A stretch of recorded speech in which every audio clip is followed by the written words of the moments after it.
Hello everyone, I'm Major Garrett coming to you from New York City. We start tonight with breaking news. One child and two adults have been critically injured. That's what authorities say after a Delta flight from Minneapolis flipped upside down at Toronto's Pearson airport. As you can see, the runway is covered with snow and there were wind gusts, crosswind gusts of up to 40 miles per hour at the time of this crash. 14 people in all, authorities tell us, were transported to area hospitals. I want to bring in commercial airline pilot Laura Einsetler. I hope that I've got that right, Laura, for your assessment of what we've seen. And as people look at these astonishing pictures of a commercial airliner upside down on a snowy runway, your initial thoughts? We're in Toronto. But the situation is very tragic, of course.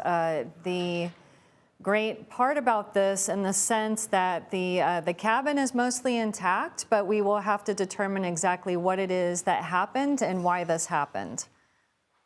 And as you look at it, it is a tragic situation. The initial reports seem to be much more positive than our deepest fears would have reasonably led us to suspect, looking at a commercial airliner upside down. That has to be testament to the crew. They're going to be looking at different factors that are involved in this, such as the gusty wind conditions. It is very challenging, especially in February, to be operating in and out of Toronto. The airport does an excellent job in maintaining typically clear runways for us as we're landing and taking off in and out of there. They're going to be looking at things like wind gusts, wind shear, possible wake turbulence situations, what the crew was experiencing, and take the details from there with the NTSB, the CAA, and the FAA.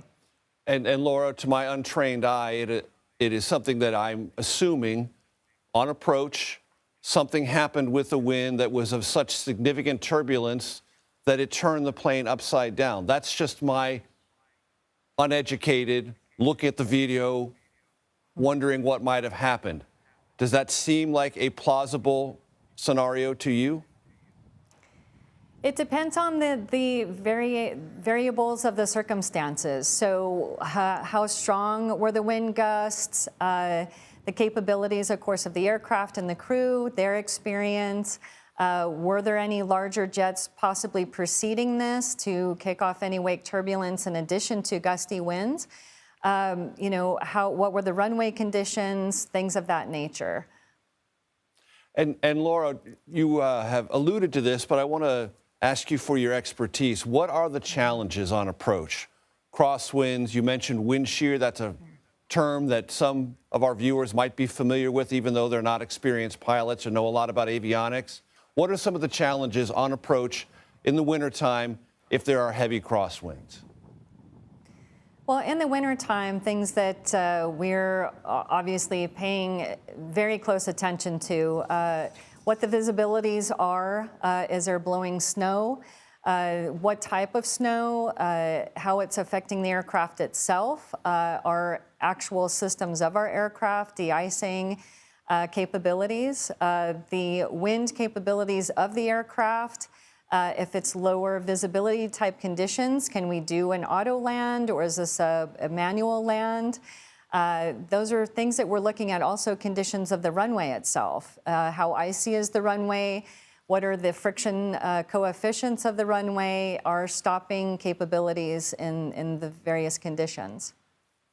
Laura Einsetler, thank you very, very much for your time and your expertise.